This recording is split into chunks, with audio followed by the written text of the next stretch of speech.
Ugh, finally, I'm done with the Five Nights at Freddy's 2 video. Hello everybody, my name is Markiplier, and today I will be slapping chicken into Wait, what? Why are you here? That from the game Theory. He got caught busting it down, and I wanted to replace him. Yeah, whatever. What do you even want from me? I'm pretty sure you know what I want. Yeah, Five Nights at Freddy's 3, but what would I even do? Try to beat FNAF 3 with no cameras. Ooh, good one.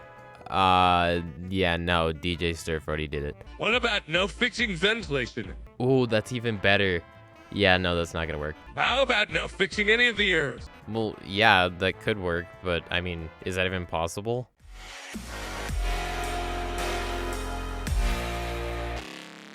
That's right, ladies and gentlemen, I'm stuck in purgatory and I can't escape. Today, we're of course being forced against our will to beat Five Nights at Freddy's 3 without fixing any errors. What I mean by not fixing any errors is, I'm not gonna fix any errors. That means that I'm not gonna be able to use my audio lures, I'm not gonna be able to use my cameras, and of course, I'm not gonna be able to breathe.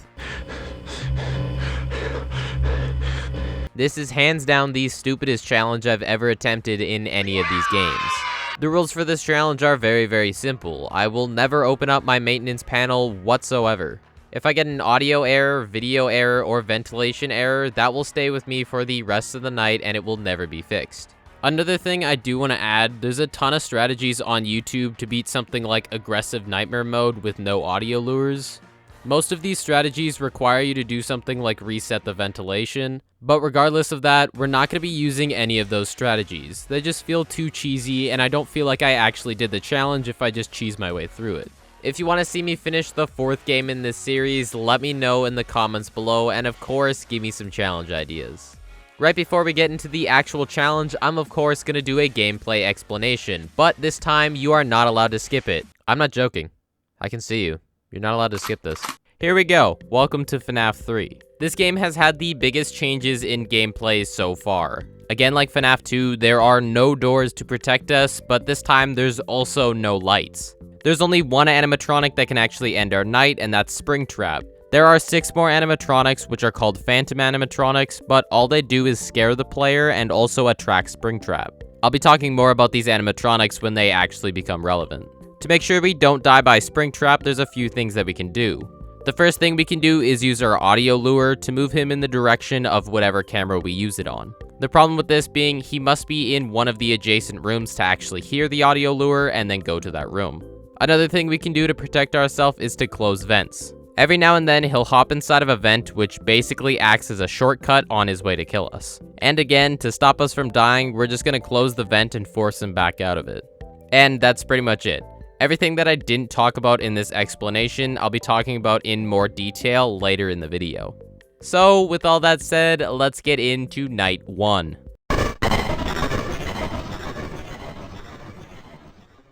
Yeah, this night literally has nothing. No Springtrap, no phantom animatronics, no errors, literally nothing. So how exactly did I beat this night? I took my hand off my mouse and did absolutely nothing for 6 minutes. Since there's nothing that happens in this night, I'm going to try my best to explain Springtrap's AI. There's not a lot of information online about this, and I'm also extremely stupid, so expect me to get some stuff wrong. The thing you're seeing on screen right now is Springtrap's move formula. Now, I'm aware this doesn't make any sense, but I'll try my best to explain it. The top part of the code right here is explaining that this code will run every single second. One night in this game lasts for 5 minutes and 48 seconds, which is 348 seconds in total, meaning that this code will run 348 times in one night. The next thing is the move counter, which is literally just a counter that goes up by 1 every single second. This movement counter then gets compared to your AI value, your aggressive factor, and your total turns value. His AI value is a number that is specific for every single night, and it basically just means how difficult he's gonna be. The aggressive factor is a number that's usually at 0 unless there's a phantom jump scare, a ventilation error, you've been sitting in the office for more than 10 seconds, or the time is above 4 AM. If any of these conditions are true, then that number is changed from a 0 to a 1. The final value, which is the total turns value, is going to decide where he actually goes. It's just another counter that counts from 1 to 4, 1 meaning he won't move anywhere, and 2, 3, and 4 are relating to adjacent cameras. Just as an example, let's say we're on night 2. Our AI value is going to be 2, and since we can never get rid of ventilation errors, we probably have one, meaning the aggressive factor is going to be 1. The random number from 1 to 15 here, let's say that's 4. And our total turns value, let's say that's 2. This is our theoretical formula that we're given. This equals 9, and we're going to compare this number to our movement counter. So our movement counter number must be greater than our formula number. In this case, our formula number is 9, which means our move counter must be 10. And since this move counter goes up every single second, he's going to be able to move every 10 seconds.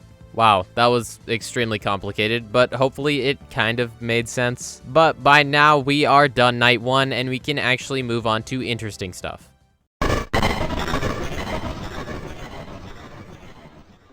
To start off night 2, I wanted to do the secret minigames, 1 because I like doing them, and 2 because I wanted the good ending. So I quickly speed ran the 3 that we need to do for night 2, and now we're on to the actual night. As you might have noticed in the intro card, now we actually have some animatronics. The phantom animatronics we really don't care about in this night. They don't have a large enough AI value to actually care about. So our biggest threat is going to be Springtrap.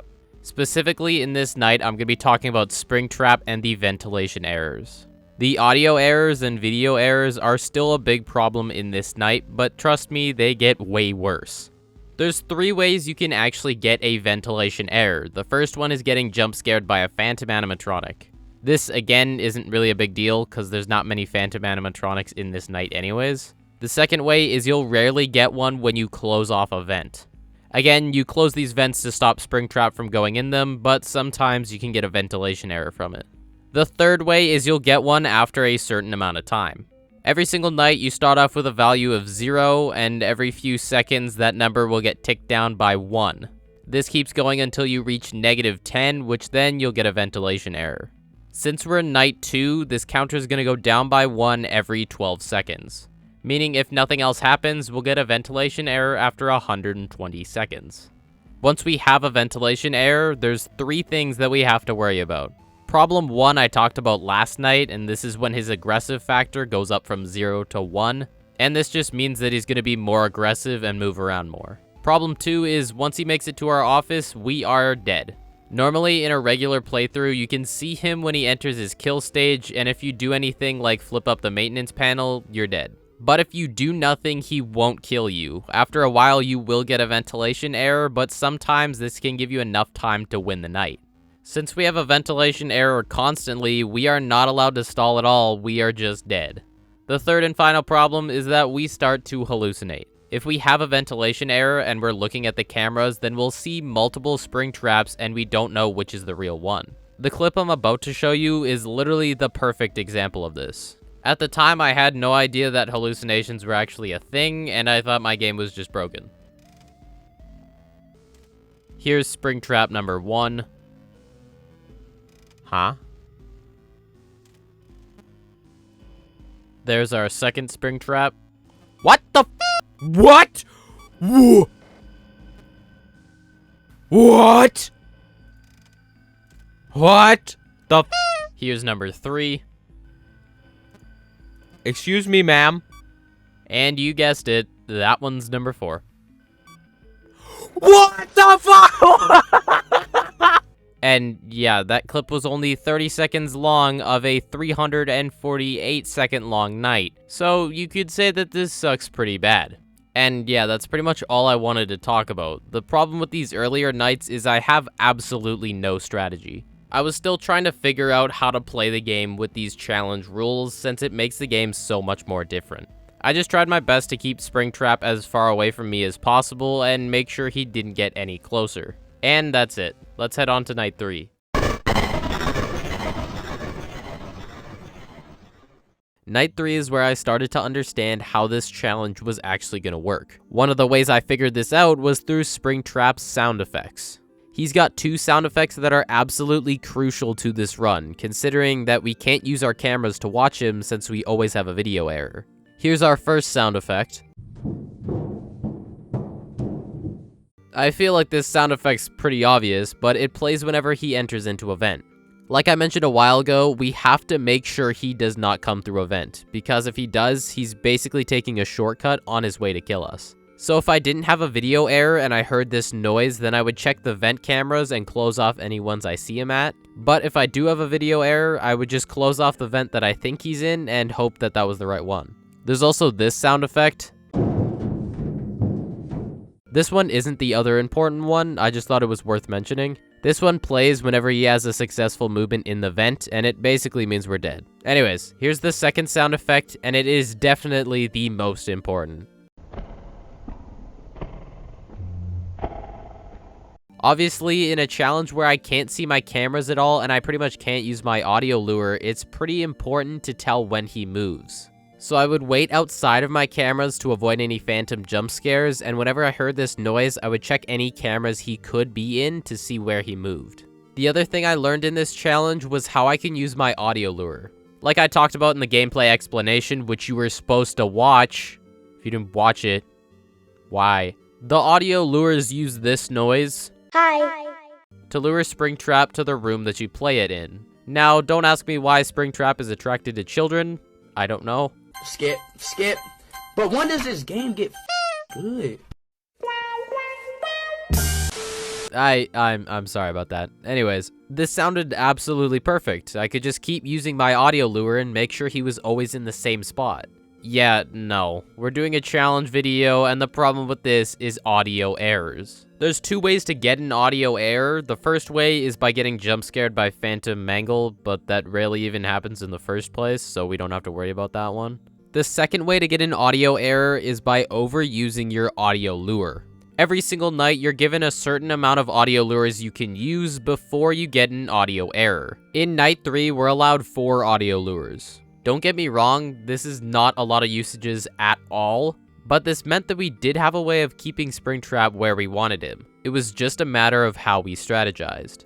My strategy did get more specific for later nights, but on night 3, I wanted to make sure he was always on cam 8, cam 9, or cam 10. This was basically just because those cameras are the farthest away from me, and if he's far away from me, then he can't kill me. To go with this strategy, I also wanted to control how many audio lures I was using and when. Since I'm given 4 audio lures in this night, and a night lasts from 12 to 6 AM, I tried my best to use 1 per 2 hours and keep 1 for emergencies. During the winning night, that strategy completely went out the window. I ended up using 1 audio lure at 3, 2 at 4 AM, and 1 at 5. This was literally just because I completely panicked and had no idea where he was, but I mean, it worked out.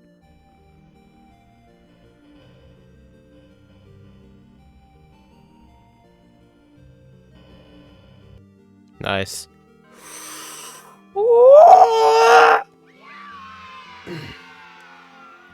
Holy shoot, dude, that's crazy.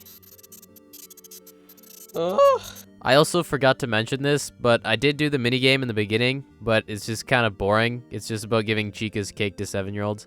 I gotta stop talking. And of course, with night 3 done, we're on to night 4, which is where it gets serious.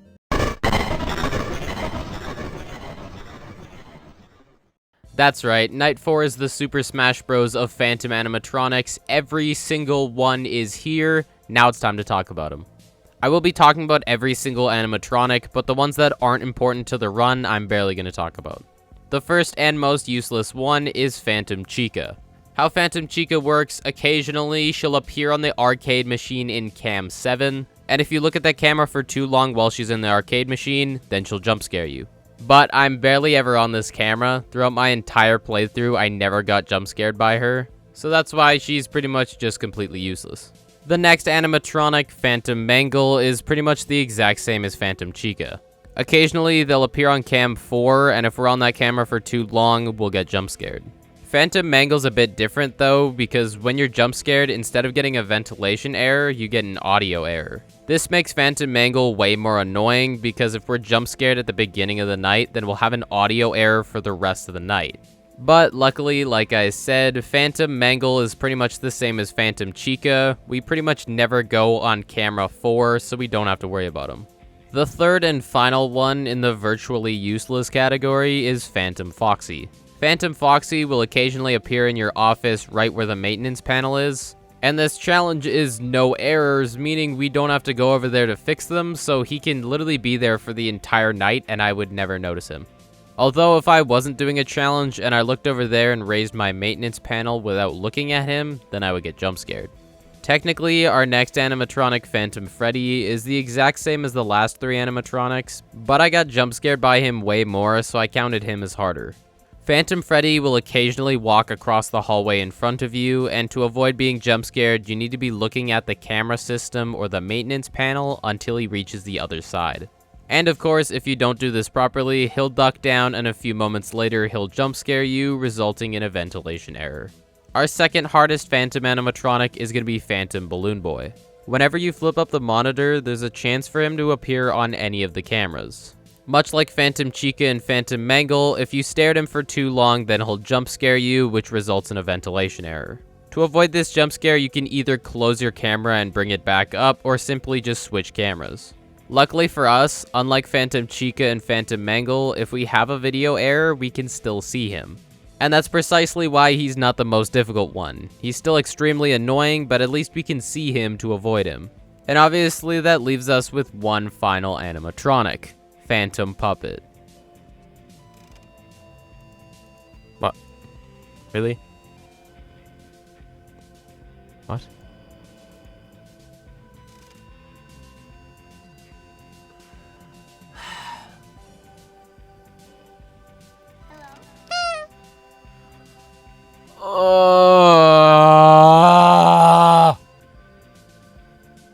Is he not? I clicked on the camera! I clicked on it!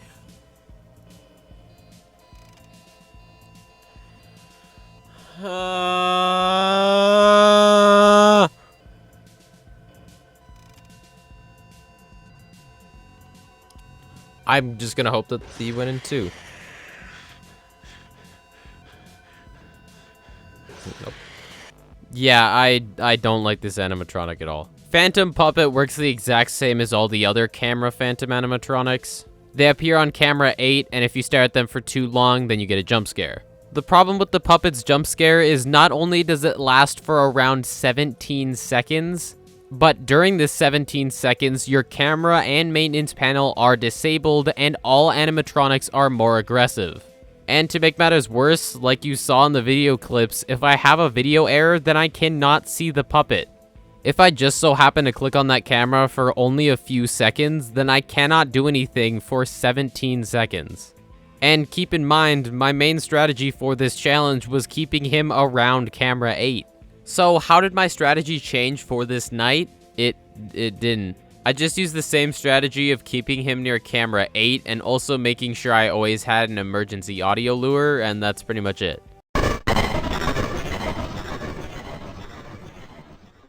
This night is everything bad from the past few nights, just way worse. And the main reason for this is video errors. For every night, you're given a certain amount of time that you're allowed to watch the cameras until you're given a video error. In night 2, you're allowed 60 seconds. In night 3, you're allowed 48 seconds. In night 4, you're allowed 36 seconds. And in night 5, you're allowed 24 seconds. So yeah, that means for the entirety of our 348 second night, we're only allowed to look at the cameras for 24 seconds.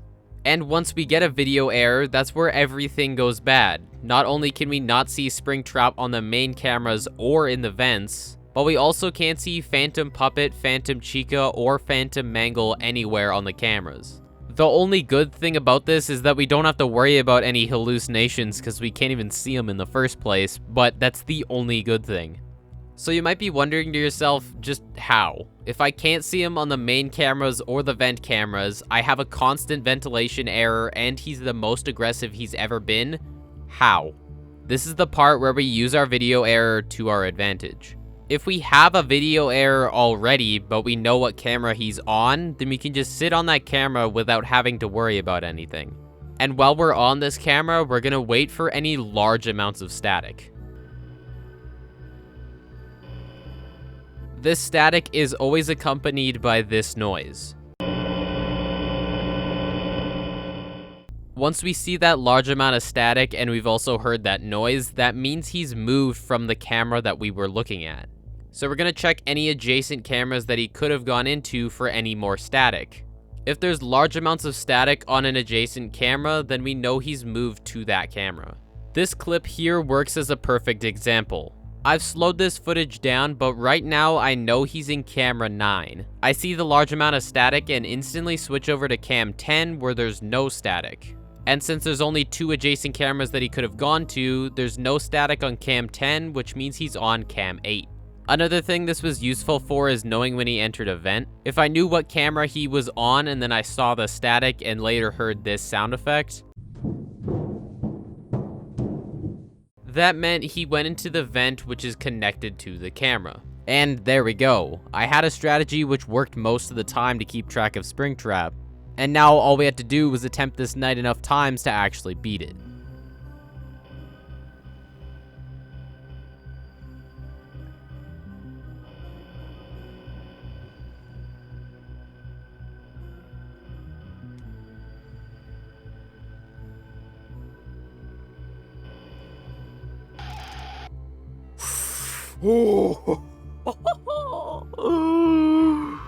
Oh my god. Oh my god, dude. After this, we do the usual. Play as some dead kids and walk around, watching a guy kill himself.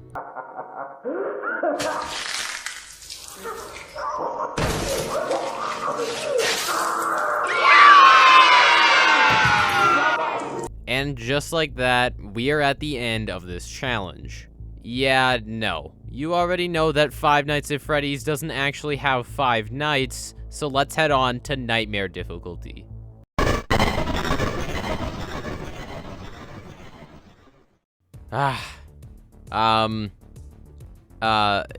It's all bad. Every animatronic is at 7 difficulty, we get an audio error every 2 usages, and we get a video error every 24 seconds.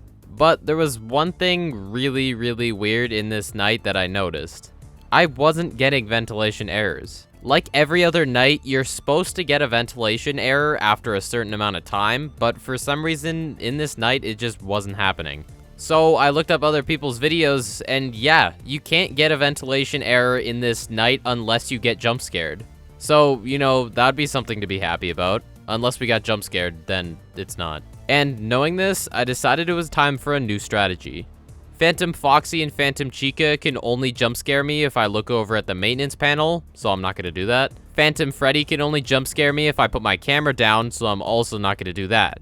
So that leaves 3 more: Phantom Puppet, Phantom Mangle, and Phantom Balloon Boy. Phantom Mangle is pretty easy to deal with, I just wouldn't look at camera 4.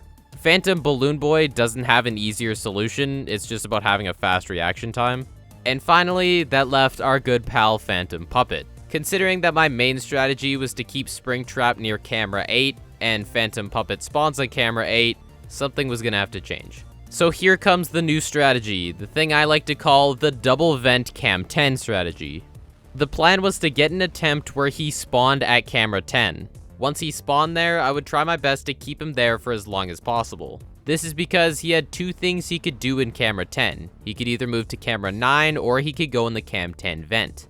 If he happened to go to cam 9, then he also has the choice of going into the cam 9 vent, going to cam 8, or going back to camera 10.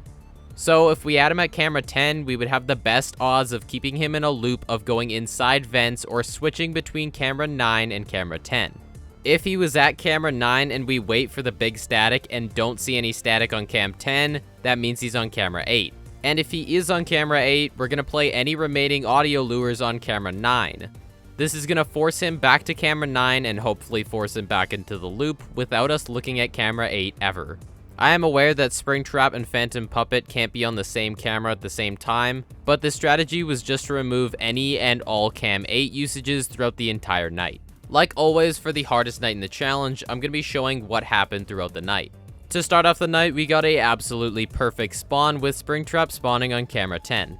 After a bit of back and forth between camera 9 and camera 10, we would somehow get insane luck with him staying on camera 9 without going in any vents for 45 seconds.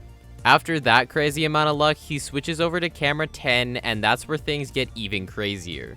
Once he's at camera 10, he goes in and out of the camera 10 vent, not once, not twice, but 3 times, stalling him for 1 minute and 40 seconds. After this, he leaves from camera 10 to cam 9, then to cam 8, so we use our first audio lure to get him back there at 3 AM.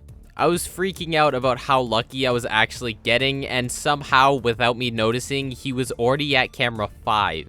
After this, he moved from camera 5 to what I thought was camera 8, so I played an audio lure on camera 9, hoping he would go back there. And apparently, I was wrong, so I wasted my second audio lure of the night at 4 AM.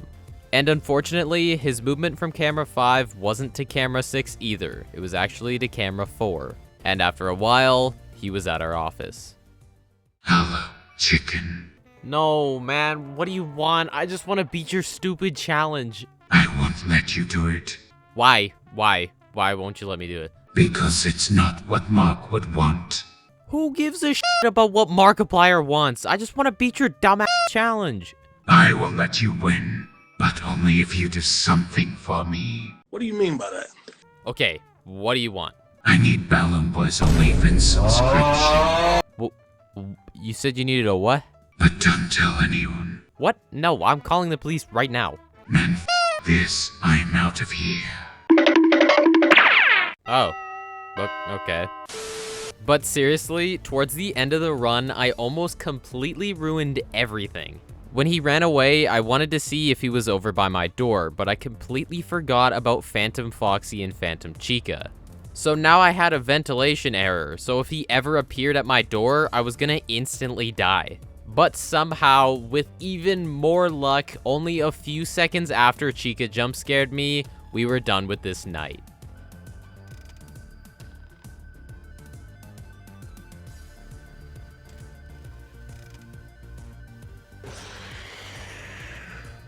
No. Oh, yes! Oh my god, yes! Let's go! I'm done with this goddamn trash! Oh my god! Oh my god, dude! That's right, ladies and gentlemen, we have officially beaten Five Nights at Freddy's 3 without using the maintenance panel a single time. Surprisingly, this challenge is actually possible. I had a lot of fun filming this video and obviously editing it, and I really hope you enjoyed this video as well as the other two. Those videos should be on screen right now. They're very similar to this video, so if you enjoyed this video, you'll probably like those as well. And as always, thank you all so much for watching this video. If you liked it, please leave a like and consider subscribing, and I'll see you all in the next video. Bye.